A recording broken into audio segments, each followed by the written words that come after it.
shall go up every man straight before him. We talked about this just recently before, but I want to bring it back to your attention because it's talking about how God calls people. He calls people, and he does not do things like we think he's going to do them. He didn't call a group of people together and say, well, now, what shall we do? What do you think we ought to do about this? In other words, God's plan is not a democratic plan. I'm sorry. It is just not a democratic plan. You know, we're used to democracy, and then all the church gets together and everybody's supposed to vote on whether we're going to do this and whether we're going to. Well, you can vote on whether you're going to buy a rug or not and something. But the things of the ministry, you got to look for ministry to direct ministry. We have a board, but the board, what they do is they talk about how we're going to pay for stuff mostly. How we're going to do, you know, the natural stuff.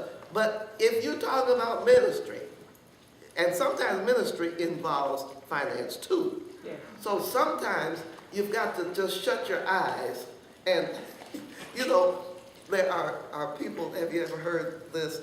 Somebody was about to have an accident, and I know it sounds crazy, but they were about to have an accident, so they just shut their eyes and kept moving. But they said they went right where they were supposed to go, and whatever was in their way just moved. I mean, this is a true story. But it was just a second. You know, they just knew they were going to hit this car, but they just shut their eyes and just, you know, put on the brakes or went right whatever, and God delivered them. But I know that sounds foolish, but naturally so, spiritually so, I mean. Sometimes you got to do what really looks crazy. Sometimes you got to shut your eyes and just do it. not like I'm talking, not like the example I made of that person, because God was just blessing them. You know, they thought the car was going to sideswipe some other car, and so they just, you know, tried to stop and keep going because they couldn't just stop on the dime. But the point is, God delivered them. But I'm saying spiritually, so sometimes you must just close your ears to what the world is saying. Shut your eyes to what you see and follow what God is intending you to follow. It's so important to make sure that you are the called along with that person that God has designated, that you're called, because he's going to qualify you just like he qualifies the person in leadership.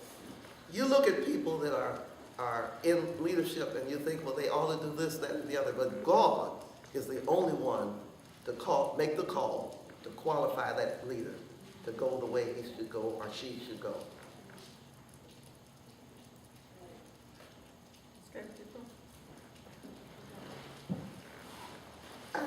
I have to make a break when I end the broadcast. The thing that I'm trying to help us to see is that God has commanders in charge of his army. Yes. And whether we agree with them or not, what we have to do is be princes. Now, what do princes do? You can talk. Oh. We're finished the broadcast. What do princes do? They honor the king. They obey. Submit and obey. Yeah, I'm trying to find some other folks. Okay, yes, ma'am. To participate in the answers. Did everybody hear what she said? They what? I mean, I'm not wanting you to say what she said, but I said, did you hear what she said? No. If you didn't hear, good. Now, what do you say? What do princes do? I said they follow the king in preparation if they have to step up and be in that place. You got it, girl. You got it. You got it. You see, here's the thing. You don't know when, you know, what's the lady that just got married to the prince? Katie. She's about to have a child, right? Whether it's a boy or a girl, that child may inherit being the king or queen of England, right? So, but what they are, Kate and her husband, they are prince and princess.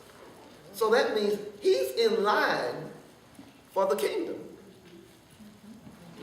So the princes are in line to step up to be the king or the queen. So they have to, they learn by observation, and of course they study to learn also.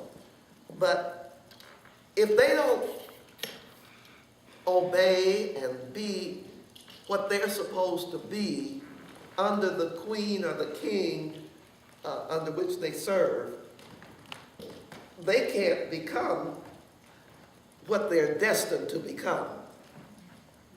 And I'm sure that some of us will not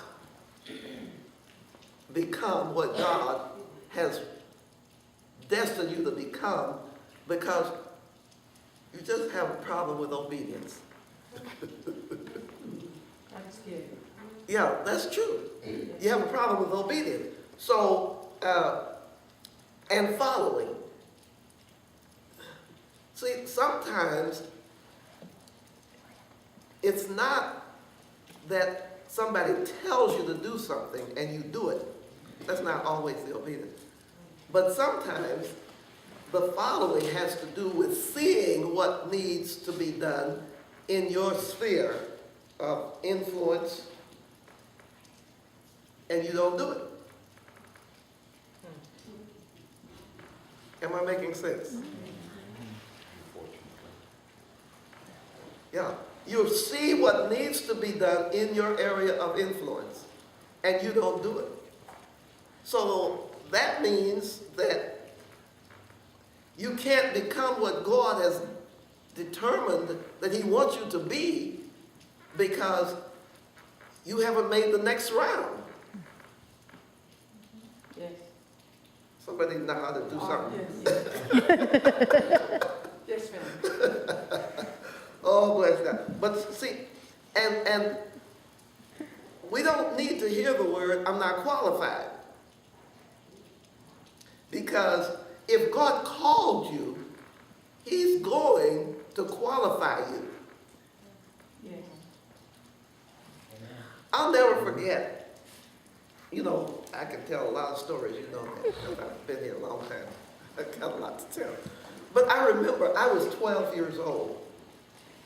And my father was pastor of a church, and at that time the church wasn't too much larger than we are. I don't mean what we're in here right now, but I mean our whole church. A little larger, but not too much larger. And so they had a Sunday school program where the classes all broke out in y'all had classes for all ages, and at the end of the Sunday school hour, they all came back together into the sanctuary because they were scattered in rooms and so forth. They came back in the sanctuary, and the superintendent would ask the children questions, say to class number 1, what did you learn today? Class number 2, class number 3, whatever they named the classes. They would ask the children what they learned. And so, some kind of way, the person that was the superintendent fell by the wayside. And so, my father was asking people, would you review what they had, review the classes? And everybody said, no, I don't want, no. You know, they said, I don't think I can do it. And he was getting real frustrated. So, I was 12 years old. And so he says, Caddy, you come up and review the classes. Whoa. You know, in front of all these old people, I mean. That's a correct statement. That's a correct statement. I'm saying it like I thought about it. Yes, And all these old people, yes. they're not going to do it, and they're not listening to the pastor. The pastor's asking them, come and review the class. Oh, no, I don't think I can. And everybody had an excuse. I mean, they weren't doing it like abruptly and in a mean sense, but just talk like they weren't qualified. And so I can see him right now. He's standing before, he said, Caddy, you come